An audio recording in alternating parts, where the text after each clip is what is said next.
Hey guys, here we are in the Asian rainforest, and have a look what's walking around. We've got some ducks, some blue strange looking peacock things, some parrots, and a couple of lemurs just hanging out in the trees. Oh, look at that. Isn't that pretty cool?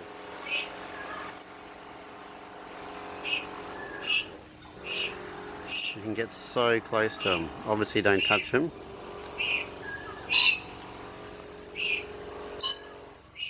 Just hanging out, having a good time. But have a look under here, and there's something here I've never seen before. It's called a mouse deer. There's a few of them.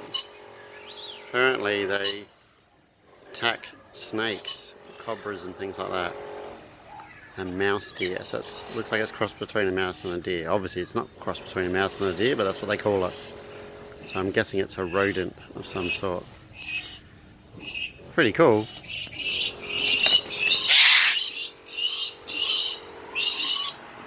Awesome.